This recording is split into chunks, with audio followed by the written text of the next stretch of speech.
Hey kids, this is Ivan. How you doing? There is a list that has been circulating the internet for probably 20 years now, way before memes were ever a thing. And it's a list of children's book titles that were rejected. And titles such as Pop Goes the Hamster and Other Fun Microwave Games, one of my favorites. But the title that always made me laugh nervously was You Are Different, and That's Wrong. That brings up a really interesting subject for me, despite the trauma. And that is this dichotomy that in a lot of ways people are exactly the same. We're all human beings. We all share a lot of commonalities. We certainly are all equally valuable. However, within that group of human beings, there are a lot of differences. And some of these differences are very surprising. Some of them are very obvious, but some of them aren't so obvious. And sometimes we can think that the other person is in fact crazy when we just don't realize that they have a different way of looking at the world, a different set of experiences, maybe sometimes a different neurochemistry entirely. Now, yeah, we're all human beings. Evolutionary biology and psychology is a real thing. There are a lot of traits that we brought to the table because they were useful for our ancestors. Not all of them are pretty. We bring altruism, and we bring things like aggressiveness and revenge and a whole bunch of other things to the table, and that's just part of our human nature. This is what helped our ancestors to survive. But despite that, there are all kinds of differences between us. And, as the pendulum swings back and forth in terms of society and how we treat that phenomenon, I believe that right now the pendulum's probably swung a little bit too far to one way. And what I mean when I say that is it's cool to celebrate our differences and to see them for what they are. But it tends to get very polarizing. Right now it seems to be very, very polarized. And that polarization, can be incredibly toxic and very, very dangerous. In this excellent book called Secrets of Our Forgotten Ancestors, Carl Sagan and Andrew Yan explore this, and they talk about humans are tribal creatures. We share a lot of traits with our primate ancestors. Look at the behavior of chimpanzees. It is brutal. They're our closest living relatives. And so we carry this genetic baggage with us. And so it is extremely dangerous to focus on those differences to the detriment of our ability to get along with each other and to have rational discussion, which a lot of us don't, but engage in some rational thinking. But this phenomenon can show up in a whole bunch of ways, and it's one of those things that I found it helps to be conscious of. It helps to be very conscious of on a deeper moral, spiritual level, whatever it is that, yes, we are all human beings. We all have the same rights. We're all equally valuable. Nobody's better than the other person. Yes, there are traits that some of us have, in excess of other people. And if you want something fixed in your house, don't call me. And it's not just what my training is. Just I can play the bass, but you don't want me holding a wrench very often. That sort of thing. But at the end of the day, yes, we are all equally valuable. However, there are these differences that run really, really deep. And some of them are, in fact, our upbringing, our nature, our nurture, what happened to us. And we can bring all kinds of experiences and training and cultural stuff and traumas, whatever it happens to be, to the table that affect how we view the world, how we interact, see each other, all this kind of stuff, see different things.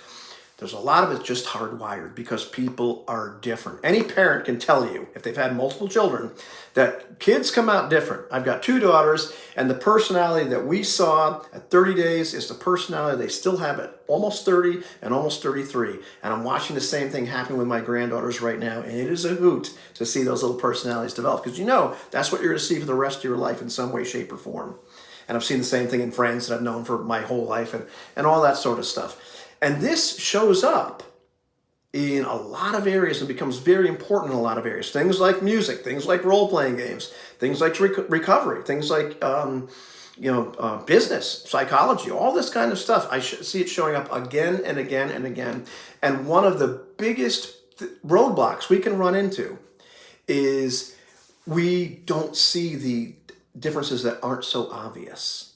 And we assume that we're all the same on some levels, and we can't understand when people think differently. The thing I've talked about the most in this channel has been role-playing games because that's been the focus of the channel for years. And I have a group of friends and I that really look into this deeply. And we've talked to and read, other people have done the same thing. And people are different. They experience this hobby or that hobby differently. And there's different reasons they play and different things they get out of it. And very often when we talk to each other and we have different motivations, we may think the other person is insane, and language factors into this, and we're using the same words to mean different things. And there's a lot of baggage and a lot of ink spilled. Where very often we can think the other people are crazy or just not. What are you missing? What are you missing? This can carry on to other areas. I don't need to talk about music very much. Not the hugest fan of country music, although I've been playing it in a band, and Susan likes it, and so or likes the older stuff, so I can appreciate it more. But why do we like the music we like? I don't know. But sometimes I grit my teeth with some things. But there are other ways of the way people approach music, the way people approach being in bands, and it can be very, very different. People that are artists, how do they approach being an artist of musical or another type? Are they always going to be very pure with it? Do they want to make a living from it? Are they somewhere in the middle? And I think some of this is not just nurture, but biochemical, neurological. There's a great book by Steven Pinker called The Blank Slate, which goes into a lot of this and really leans on the side of nature. And there's lots of other studies that have gone into this fascinating topic. Even things like recovery.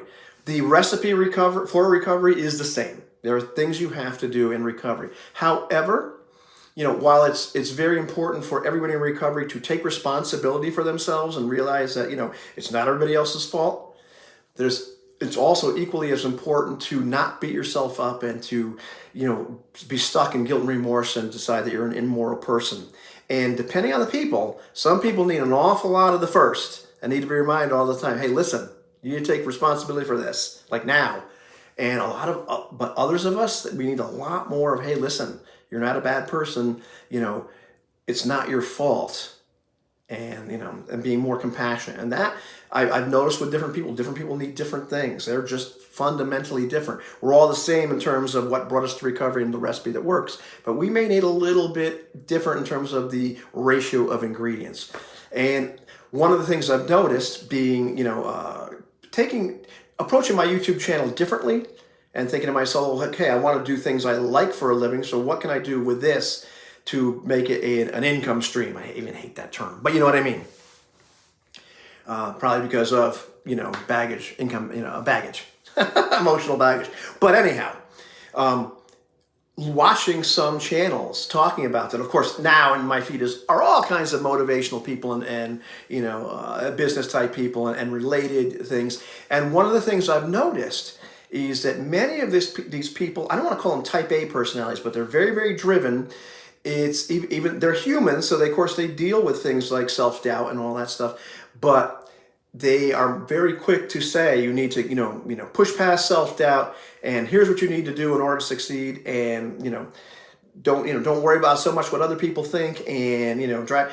And while what they're saying is correct, sometimes I think they fail to realize that there are different kinds of people out there, and not everybody is going to have the same proclivities that they have. So it might be harder for somebody else. That's not an excuse in saying don't do it. But sometimes as I've talked to some people, because I know quite a few people are very driven in business, and their personality in general is different. And so it doesn't mean you can't succeed in business or being an entrepreneur or just doing anything you like for a living, because very often you have to do that outside of a conventional job. It may take a different approach, or it may be a different road for different people in terms of how easy some parts are and how difficult other parts are, because we're different. That's okay to be different.